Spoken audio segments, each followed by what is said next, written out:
Associate sponsor UltraTech cement. माझ्या सर्व बांधवांनो, भगिनी मातांनो,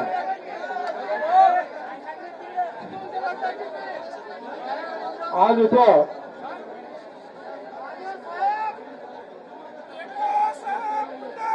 आपल्या सगळ्या भटक्या विमुक्त आणि ओबीसीचे दोन वाघ इथे उपोषणाला बसलेले आहेत।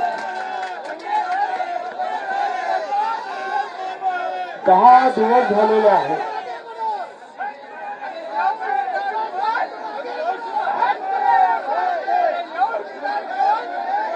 आणि हे बांधवांनो, ऐका ऐका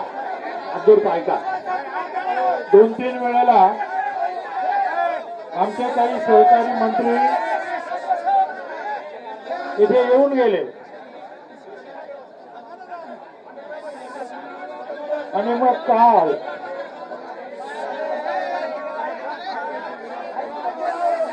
आपल्या इथले काही कार्यकर्ते, प्रमुख पुण्याचे कार्यकर्ते आणि आम्ही मुख्यमंत्री, दोन्ही उपमुख्यमंत्री आणि सर्व मंत्री आणि काही सामाजिक ओबीसी संस्थांचे प्रतिनिधी हे सगळे जे आहेत इथे बसले होते।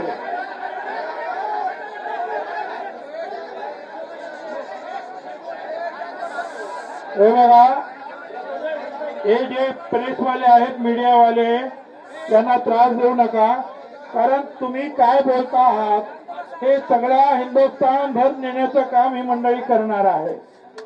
त्याच्यामुळे त्यांना सुद्धा आपण सहकार्य करा।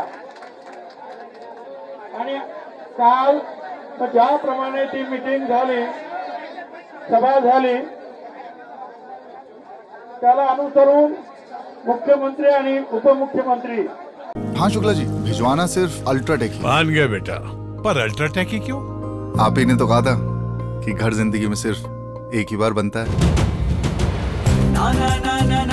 घर एक, मौका एक, इसलिए सीमेंट भी देश का number 1। UltraTech, India's number 1 cement. यांनी आज मंत्री महोदय अतुल सावे, मंत्री महोदय गिरीश महाजन, मंत्री महोदय उदय सामंत, मंत्री महोदय धनंजय मुंडे, मंत्री महोदय गुलाबराव पाटील, आमचे मित्र आणि आमदार पडळकर साहेब, आपले दुसरे आणखी एक नेते प्रकाश शेंडगे,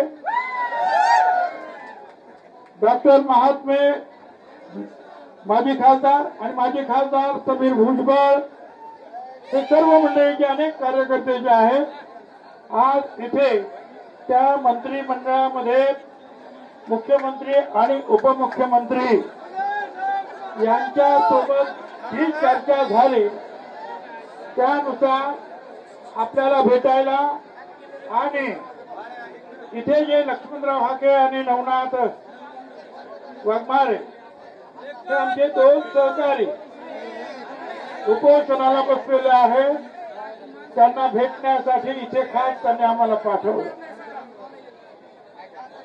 गेली 10 दिवस अनेक ठिकाणी उपोषण सुरू आहे। इथे जसे आमचे हे 2 वाघ बसलेले आहेत, पुण्याला मंगेश ससाने, कुठे कीर्तने म्हणून बसलेले होते, आणखी अनेक ठिकाणी। पण ठिकठिकाणी जे आहे आम्ही त्यांची समजूत घातली। शेवटी आपल्याला लढायचं आहे, लढण्यासाठी आम्हाला आमचे वाघ परत मैदानात, रस्त्यावर पाहिजे। आता धमक्या बिमक्या खूप देतात, हे चालू द्या। तुम्हाला सगळ्यांना कल्पना, आपण कुणालाही धमक्या देत नाही, दादागिरी करत नाही, पण सगळ्यांनी एक लक्षात ठेवलं पाहिजे, शरीफ है हम, शरीफ है हम,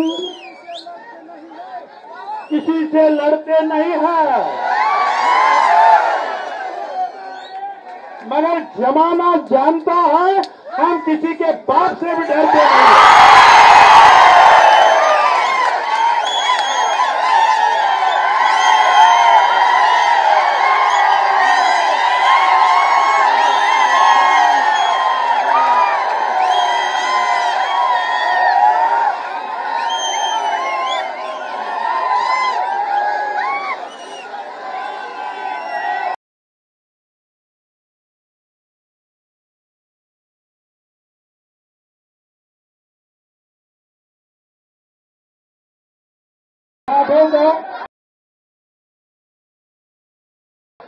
ज्या वेळेला अख्खं बीड पेटलं, आमदारांची घरं पेटवली गेली, जीव धोक्यात घातले गेले,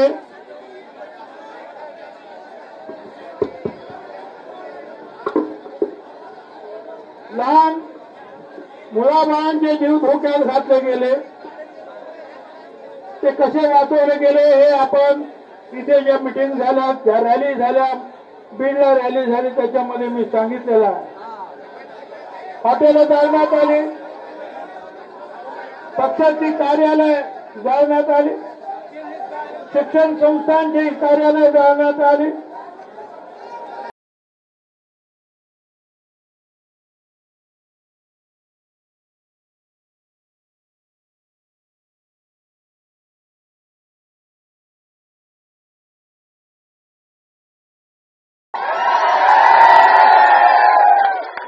याच वडीवाजरीला रस्त्यावर आपण सगळे उभे होते. ही सगळी मंडळी होती, मी सगळ्यांचं नाव घेत नाही, पण ही सगळी मंडळी तिथे उभी होती आणि ते मला नंतर त्या मिटिंगसाठी वगैरे सगळे घेऊन गेले. मला एक सांगायचं, हे आमच्या दोन्ही सहकार्यांना पूर्ण सहकार्य केल्याबद्दल हे तुम्ही जे लोक स्थानिक जे कार्यकर्ते आहात, नेते आहात,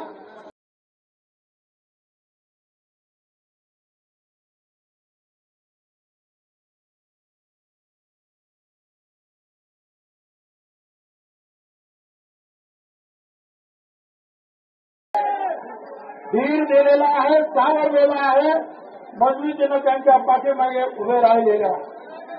अंतरवाली सराटीचे सुद्धा लोक तिथे येऊन गेले, त्यांचे सुद्धा मी आभार मानतो. महाराष्ट्रातून वेगवेगळ्या ठिकाणावरून पाठिंबा जाहीर करण्यात आला, वेगवेगळ्या ठिकाणी रस्ता रोको करण्यात आला, धरणं धरण्यात आली, उपोषण करण्यात आले. त्या सगळ्यांचा मी मनापासून आम्ही सर्व आभारी आहोत. लढाई संपलेली नाही. अजून आपल्याला खूप लढावं लागणार आहे.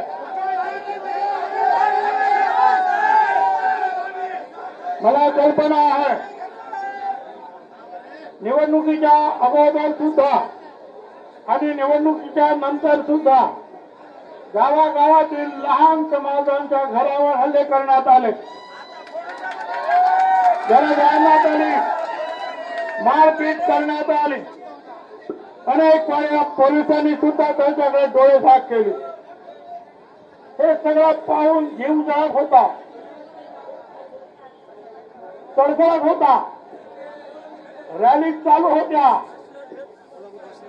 पण एक लक्षात ठेवा, कोणी किती मोठी शक्ती असली तरी जेव्हा ही लोकशक्ती एकत्र येते त्या शक्तीचा पराभव झाल्याशिवाय राहत नाही. लोकशाहीमध्ये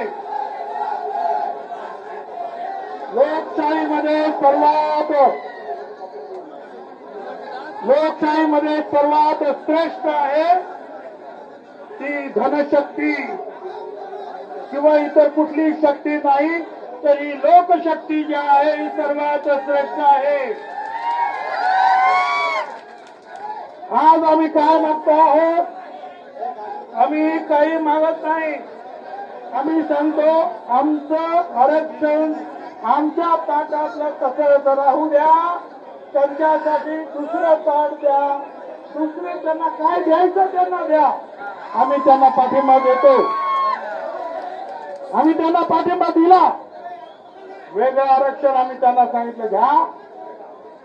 मी स्वतः हात वरती केले. 3 वेळा कायदा आला विधानसभेत, आम्ही पाठिंबा दिला. यापुढे सुद्धा देऊ, पण त्यांना वेगळं आरक्षण द्या असतील. एक लक्षात ठेवा, आरक्षण हा गरिबी हटवण्याचा कार्यक्रम नाही. आज माझ्या दलित समाजातले लोक, आदिवासी समाजातले लोक आरक्षण आहे. काही कलेक्टर झाले, पोलीस कमिशनर झाले, पण आजही झोपडपट्ट्यांमधून तेच आमचे दलित बांधव आदिवासी राहत आहेत. गरिबी हटली गेली नाही. हा गरिबी हटावचा कार्यक्रम नाही. जे दबलेले आहे, पिसलेले आहे, गावागावामध्ये ज्यांच्यावर अन्याय होत आलेला आहे, अन्याय ते सहन करण्यात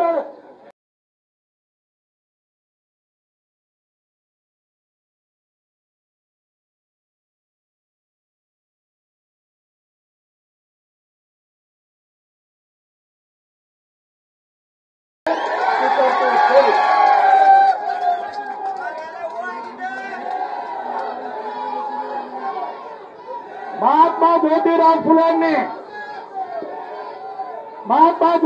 फुलेंनी 150 वर्षापूर्वी सांगून गेले, सर्व समान आहेत. जे गरीब आहेत त्यांना न्याय द्यायला पाहिजे. धर्मभेद, राज्य, मानवा नसावे, सत्याने वर्तावे ईशासाठी. सगळ्यांना समान वागणूक मिळाली पाहिजे. जे गरीब आहेत त्यांना अधिक देण्याचं काम केलं पाहिजे. शाहू महाराजांनी हेच सांगितलं. वाढदिवसाच्या दिवशी ज्या वेळेला त्यांनी आरक्षण दिलं, लोकांनी विचारलं का? त्या लोकांना ज्यांनी विचारलं त्यांना घेऊन शाहू महाराज घोड्याच्या पागेमध्ये गेले आणि सांगितलं की आता मध्ये चंदी म्हणजे त्यांचा चारा ठेवा. तो ठेवण्यात आला आणि मग जे घोडे गरीब होते, लहान होते, मरतुकडे होते, त्यांना सोडले. ते घोडे तो चारा खायला लागला, ते चंदी खायला लागले आणि शाहू महाराज म्हणाले आता जे बलदंड घोडे आहेत त्यांना पाठवा. बलदंड घोडे आल्याबरोबर त्यांनी लाथा घातल्या आणि सगळे जे अशक्त घोडे होते त्यांना सगळ्यांना बाजूला घेऊन सगळा चारा त्यांनी खाल्ला. शाहू महाराज म्हणाले यासाठी आरक्षण पाहिजे आहे. जे गरीब आहे, जे माणूस आहे, जे मजबूर आहे, जे अशक्त आहेत त्यांना आपल्याला हे आरक्षण द्यायचं आहे. म्हणून फुले, शाहू आणि जे महात्मा फुलेंनी सांगितलं, जे शाहू महाराजांनी सांगितलं, ते डॉक्टर बाबासाहेब आंबेडकरांनी संविधानामध्ये उतरवलं आणि तुम्हाला आम्हाला न्याय दिला. तो न्याय जे दबले पिसले आहेत त्यांच्यासाठी आहे. गरीब तर सगळेच आहे. आमची सुद्धा लेकरं बाळं काय सगळेच काय गाड्या घोड्यातून काय फिरत नाही. आज सुद्धा जे आहेत अन्नाला सुद्धा मोठा आहेत. आमची ते गरीब माणसं ते भटक्या मस्त कुठे आहेत त्यांची घरं? या गावातून त्या गावातून हे पाल ते पाल करत करत कुठे मिळालं तर खायचं. आज काय परिस्थिती आहे त्यांची? त्यांच्यासाठी हे आरक्षण आहे. या आरक्षणामध्ये आणखी जर बलदंड लोक आले तर काय होणार? म्हणून आणखी ही लढाई आणि म्हणून वेगवेगळ्या ठिकाणी आपण हे ओबीसी एल्गार मोर्चे घेतले. आपण सगळ्यांनी त्याला पाठिंबा दिला, पण ते सगळं थांबणार नाही. आमच्या पंकजाताई इथे उभ्या राहिल्या.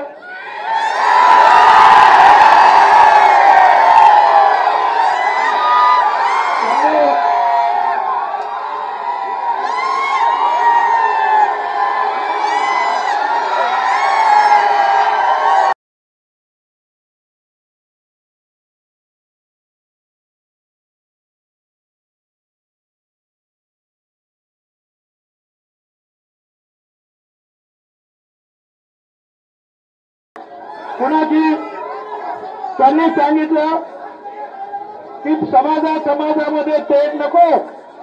त्यांनी कधीही यांना विरोध केला नाही, त्यांना विरोध केला नाही. तरी सुद्धा काही समाजातील लोकांनी जे आहे त्यांना विरोध केला आणि त्यांना सगळ्यांनी मिळून त्यांना जो आहे पराजित करण्याचा कार्यक्रम केला. तिकडे आमचे जानकर साहेब त्यात त्यांना सुद्धा अशीच परिस्थिती.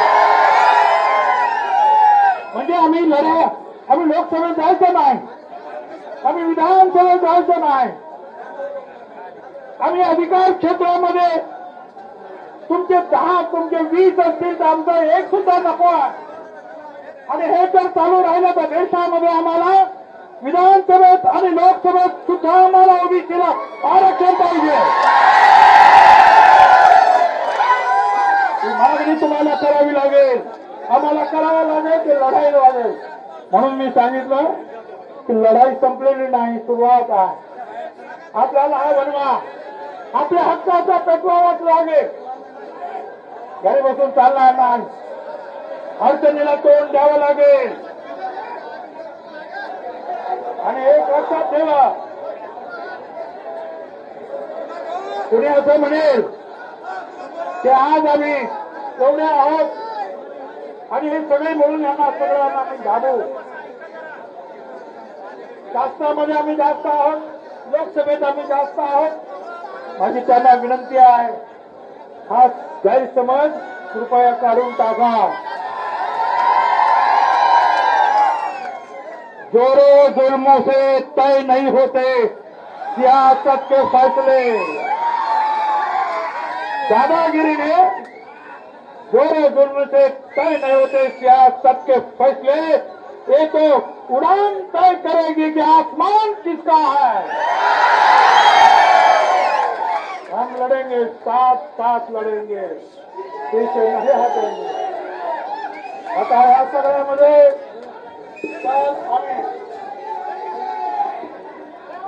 काल आम्ही जे आहे मीटिंग घेतली आणि जरा काम करा.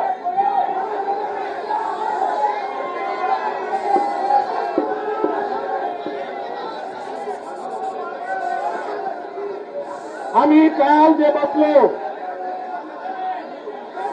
त्याच्यामध्ये मागणी केली. हे बघा, तुम्ही शांत राहिला तर तुम्हाला कळेल आपल्याला काय म्हणायचं आणि काय दुखणं आहे.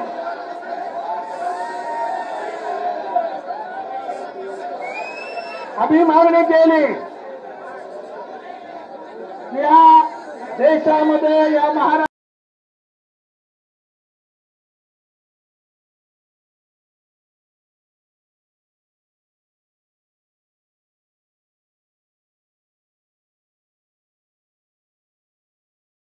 मध्ये तर त्यांनी मॅनिफेस्टो मध्ये होतं की जातगणना करा. काल तासभर मीटिंग मध्ये उपमुख्यमंत्री देवेंद्र फडणवीस यांनी जाहीर केलं की जातगणनेला आमचा पाठिंबा आहे. आमचं असं म्हणणं आहे की नितीश कुमार ज्यांनी जातगणना केली ते आज भारत सरकारमध्ये आहेत, चंद्रबाबू आहेत, इतर सगळे आहेत. विरोधी पक्षाचे नेते ते सुद्धा म्हणत असतात की जातगणना करा. मग या सगळ्यांनी परत एकदा मागणी करा आणि आमची सगळ्यांची जातगणना करा. मला आठवत आहे 2010 मध्ये आम्ही सुप्रीम कोर्टात गेलो. त्याच वेळेला खासदार समीर भुजबळ त्यावेळेला त्यांनी ठराव मांडला आणि आमचे बंधू गोपीनाथराव मुंडे आणि त्यांनी सांगितलं, अरे तुम्ही शेळ्या बकरा हे सुद्धा मोजता, तुम्ही शेळ्या बकरा मेंढ्या हे मोजता, मग आमच्या माणसांची तुम्ही मोजमाप का करत नाही मोजमाप. मग हे सगळे दोघे सगळे यादव, लालू प्रसाद यादव असतील, मायावती असतील, मुलायम सिंग असतील, हनुमंतराव असतील, अनेक जे आहे सगळ्यांना भेटले, काँग्रेसच्या लोकांना भेटले, पवारसाहेबांना सगळ्यांना. आणि मग त्यांनी कॅबिनेटमध्ये ठरवलं की जातगणना करायची. ते लोकसभेत आले, प्रणब मुखर्जी त्यांनी सांगितलं की आम्ही जातगणना करणार. आम्हाला वाटलं सगळं झालं. कोर्टातून आम्ही केस मागे घेतली. 2016 साली हा जातगणनेचा अहवाल आला पण ती जात गणना,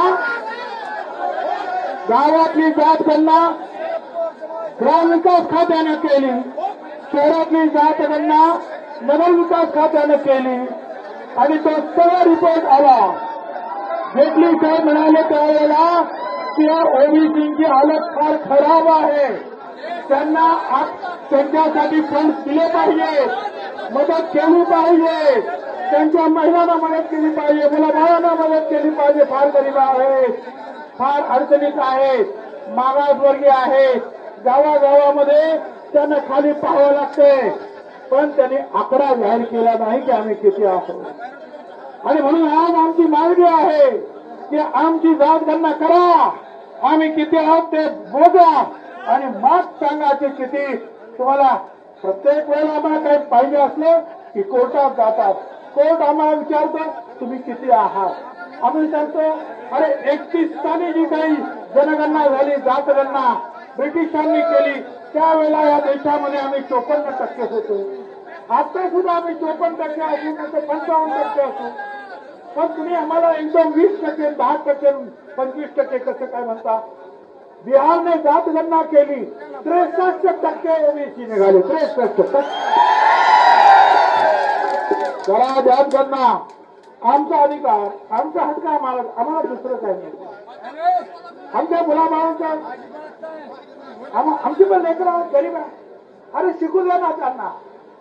आज शाळेमध्ये मोठ्या समाजातली मुलं त्या मुलींबरोबर, मुलं मुली जे आहेत एकमेकाशी बोलत नाही, एकमेकावर टीका करतात, त्यांना हरतूड करतात. काल मी तुमच्या टीव्हीवाल्यांनी दाखवलं, लहान लहान मुली त्या अंतरवाली तराटीच्या किंवा इथल्या त्या सांगत होत्या की काय हाल चालले. अरे काय असं करता तुम्ही. शाळांमध्ये सुद्धा तुम्ही हे सगळा जातीवाद घेऊन चाललेला, तो आम्ही नाही नेला. लोक म्हणतात आम्ही जातीवाद नेला, जातीवाद त्यांनी नेला. जे बसलेत ना तिकडे, जो आधीचे मरकट माकड त्यात मध्य केलं,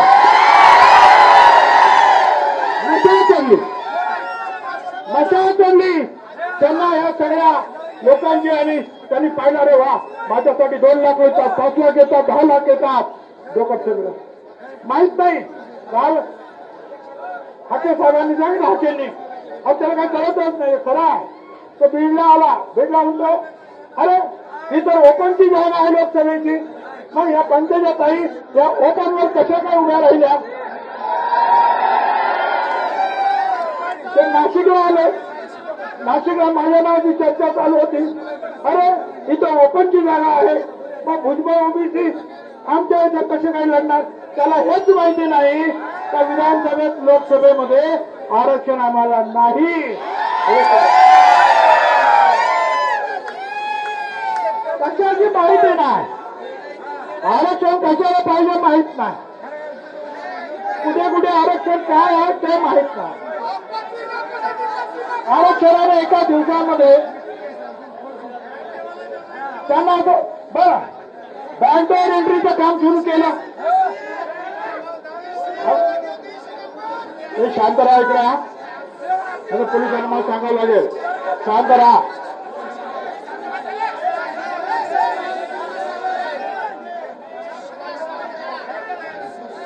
आम्ही याच्या पूर्वी सुद्धा सांगितलं की बाबा आम्हाला जे आहे कोणाची लढाई करायचं नाही, भांडण करायचं नाही. आमचं वाचवा, त्यांना द्या, आमचं. पण आज कशासाठी आमच्या लोकांवर हल्ले करतात.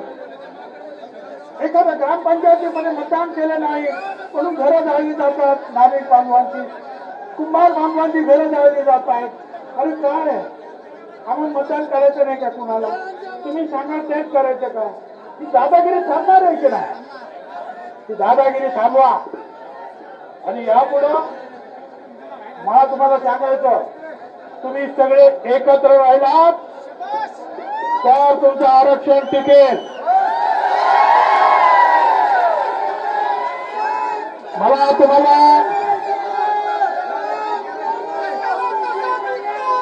मला तुम्हाला हे सांगायचं आहे, तुम्ही कुठल्या पक्षात आहात त्याच्याशी मला कर्तव्य नाही. तुम्ही ज्या पक्षात आहात त्या पक्षातून ओबीसीचं संरक्षण करण्यासाठी तुम्ही पुढे आलं पाहिजे. असं करून चालणार नाही. एकदा यायचं एक बोलायचं, बाहेर गेल्यानंतर दुसरंच काहीतरी बोलायचं आणि तिची आड घडवायची. असं करू नका. राहायचं तर प्रामाणिकपणे एकदम मजबूतीनं उभे राहा की नाही ओबीसीचं आरक्षण आम्ही कुणाला त्याच्यात वाटे करू होऊ देणार. सांगा ना बाबा. पण दुर्दैव आहे केवळ मतांसाठी तुम्ही हे करणार आहात का? केवळ मतांसाठी घाबरण्याचं कारण नाही. आणि तुम्हाला मी सांगतो जर तुम्ही एक राहिलात 54%, तुमच्या बरोबर दलित, आदिवासी, इतर सगळे समाज तुमच्या बरोबर, मुस्लिम सगळे तुमच्या बरोबर राहतील. पण तुम्ही आपापसात लढत राहिलात तर काही होणार नाही. एकत्रित राहा. तो मोठा मी मोठा हा भेदभाव नाही. आम्ही सगळे सारखे, आम्ही सगळे सारखे असं समजून आपण कामाला लागलं पाहिजे. काल जी मिटिंग झाली त्याच्यामध्ये हे ठरलं त्याप्रमाणे जे सांगितलं होतं ते खरं आहे. कुणबी दाखले खोटे, खरे कुणबी आहेत त्यांचं. पण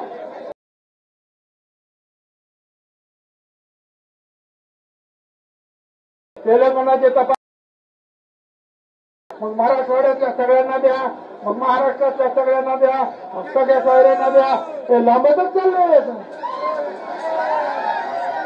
आणि म्हणून काल स्पष्टपणे मुख्यमंत्र्यांनी सांगितलंय ज्यांनी खोटे दाखले दिले असतील आणि खोटे दाखले घेतले असतील त्या दोघांवर सुद्धा गुन्हे दाखल करण्यात येते. त्यांच्यावर कारवाई होईल. खोटे दाखले स्वतः आम्ही विधानसभेत सुद्धा दाखवलं, रॅलीत सुद्धा दाखवलं की कशा रीतीने खडाखोड करण्यात आलेले आहे. शाही बदललेले आहे, अक्षर बदललेलं आहे. कधी कू लावलेला आहे, कधी अगोदर कू, कधी नंतर कू. कू म्हणजे कुणबी आणि मध्ये खोटा खरं असेल हरकत नाही. ते आमचे बांधव आहेत पण खोटे त्याच्यावर कारवाई करण्याचं काल त्यांनी सांगितलं. आणि ते दाखले तपासाचं काम सुद्धा ते करणार म्हणून सुद्धा त्यांनी आम्हाला सांगितलं. पुढे आता काही लोक काय करतात, ओबीसी मध्ये सुद्धा जायचं, तिचा फायदा घ्यायचा. मग पुढे इकॉनॉमिक वीकर क्लास म्हणजे 10%चा, मग तिकडे एखादं प्रमाणपत्र द्यायचं त्याच माणसाने तिकडे घ्यायचं. मग पुढे एससीबीसी 10% आरक्षण मराठा समाजाला दिलं त्याच्यातही घुसायचं. तिकडं नाही तर तिकडं, तिकडं नाही तर तिकडं, 3 ठिकाणी एकच माणूस आरक्षण मागतोय. मग ठाकरेंनी सुद्धा सांगितलं होतं त्याला आधार कार्डाची जोड द्या आणि त्याच्यावर नक्की करून टाका की तुला कुठलं पाहिजे आहे. एकाला एकच आरक्षण मिळू शकतं, तिन्ही ठिकाणी तो जाऊ शकत नाही. कारण ही काही खिरापत नाही, त्या पंक्ती बसलेल्या नाही. या पंक्तीतून त्या पंक्तीत, त्या पंक्तीतून त्या पंक्तीत हे चालायचं नाही. आणखी दुसरं एक सांगतो, यापूर्वी मराठा समाजासाठी मंत्रिमंडळाची एक उपसमिती गेल्या 2 वर्षापासून काम करते आहे. त्याच्यामध्ये मग त्या 403 मुलांना, किती मुलांना फॉरेनला पाठवायचं, किती त्यांना शिष्यवृत्ती द्यायची, किती त्यांना घरं द्यायची, ज्यांना वसतिगृह नाही त्यांना किती पैसे वर्षाला द्यायचे, हे सगळं 2-3 वर्षापासून सुरू आहे. आमची मागणी होती की आम्हाला सुद्धा, आता त्यांची मागणी होती ओबीसीतून त्यांना द्या, आमचं मागणं आहे की त्यांना मिळालं ते आम्हाला द्या. आणि त्यासाठी आम्ही त्यांना सांगितलं की आमच्या ओबीसी मंत्र्यांची सुद्धा उपसमिती कमिटी नेमा, म्हणजे जे त्यांना मिळेल ते आमच्या लोकांना मिळेल. ती मागणी सुद्धा सगळ्यांनी मान्य केलेली आहे. आता त्यानंतर हे सगळे सोयरे, आता हे सगळ्या बरोबर आहे. सगळे म्हणजे काय? जे आपले सख्खे आहेत ते. आणि सोयरे म्हणजे काय? जे आपल्या पत्नीच्या बाजूचे असतील ते सोयरे.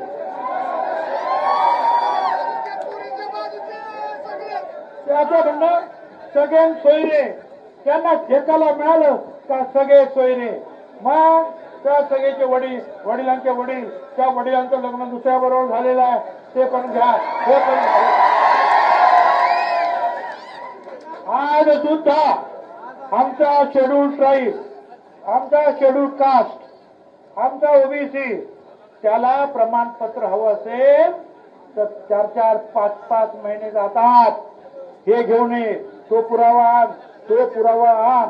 आता हा काय? हा पुरावा आहे का गाढावा आहे? काय आहे? कळलं ना? हे काही चालणार नाही. आम्ही सांगितलं पूर्वीचे जे नियम आहेत ते हायकोर्टात गेले, सुप्रीम कोर्टात गेले, तिथं सुद्धा ते नियम पास झालेले आहेत, मंजूर आहेत. त्याप्रमाणे ते नियम सगळ्यांना लागू झाले पाहिजे. त्याप्रमाणे त्याच्यावर ठरलं, त्याच्यावर आम्ही काही वकिलांचं मत ते सुद्धा मानलं. आणखीन काही सॉलिसिटर, त्यांची पण मतं आम्ही त्यांना देतो आहोत. आणि त्यानंतर जे आहे त्यांनी सांगितलं की आम्ही सर्व पक्षाच्या लोकांना त्या अधिवेशन काळामध्ये एकत्र बोलवणार. त्याच्यामध्ये आमचे जे 2 वाघ बसलेले आहेत त्यांना सुद्धा बोलवणार आणि सगळ्यांच्या समोर हे आमचं म्हणणं मांडणार. आमचे जे काही पुरावे आहेत ते बी आम्ही मांडणार. याचं कारण असं आहे, काही काही राजकारणी फार हुशार आहे. ते इकडे एक बोलतील, तिकडे एक बोलतील आणि दोन्हीकडून जे आहे डमरू वाजवायचं काम करतील. ते होता कामा नये. त्यासाठी त्यांना पण विचारा, काय पाहिजे तुम्हाला सांगा, कुणाचं बरोबर आहे, कुणाचं चूक आहे ते सांगा. आणि त्याप्रमाणे जे आहे तुम्ही सगळ्यांनी मिळून निर्णय घ्या. मी तुम्हाला एक सांगतो, आमच्या एका सहकार्याने गिरीश महाजनने जो काल सांगितलं, अरे सगळे सोयरे कोर्टात टिकणारच नाहीये.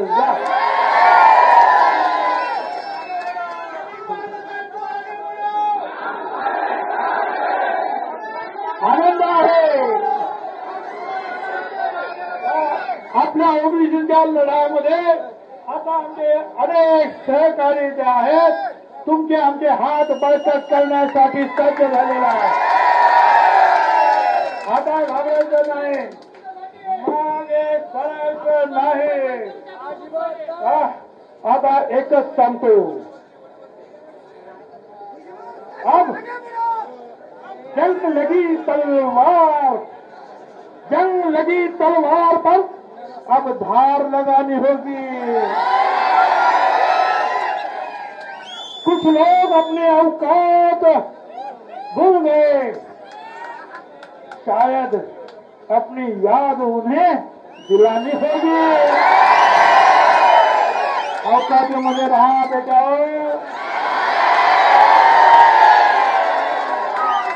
आणि शांत बसलो म्हणजे काही गरीब आहोत आणि गरीब कुठेही वळावीन कुठेही न्यावं असलं काही नाही.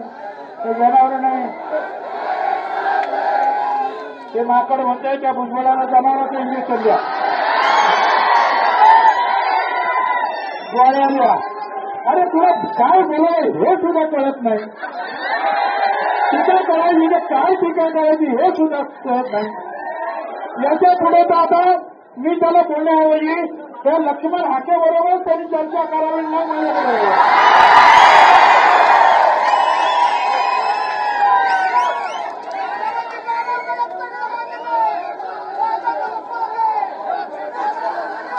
बरोबर यांच्याकडे बोल आणि मग माझ्याकडे ये. याच्या पुढे सुद्धा हे आपलं लढाई चालू राहील. तुम्ही सगळ्यांनी जे आहे त्या लढाईमध्ये जे आहे गाफील राहायचं नाही, जागृत राहायचं. जिथे जिथे लढाई असेल मग आणि अडचणीत असलेला आमचा धोबी बांधव असेल, आमचा न्हावी बांधव असेल, कुंभार असेल, सुतार असेल, वंजारी असेल, धनगर असेल, भटक्या विमुक्त असेल, माळी असेल, 12 बलुतेदार असेल, आणखी धनगर समाज असेल, पुणे समाजाचा ओबीसी मागास वर्ग असेल, त्याच्यावर जर कोणी अन्याय केला तर सगळ्यांनी त्याचा मुकाबला करायला पाहिजे. त्याला एकटं सोडू नका. आपापसामध्ये लढू नका. आपापसात लढला तर आपलं भविष्य काळोखात जाईल. एक होऊन लढलात तर उज्ज्वल भविष्य तुमच्या समोर वाट बघताय, हे लक्षात ठेवा.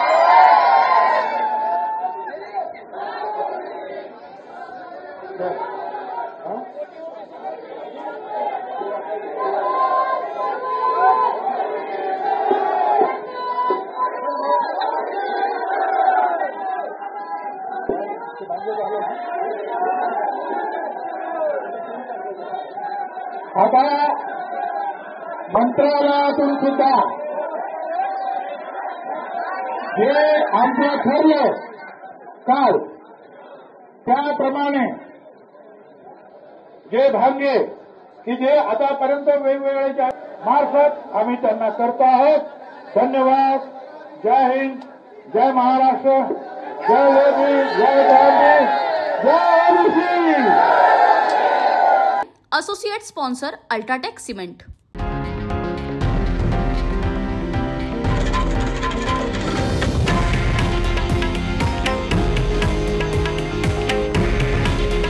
हे आहे देशातील नंबर 1 न्यूज नेटवर्क आणि आपण पाहत आहात TV9 मराठी. काळजी तुमची, हित महाराष्ट्राचं.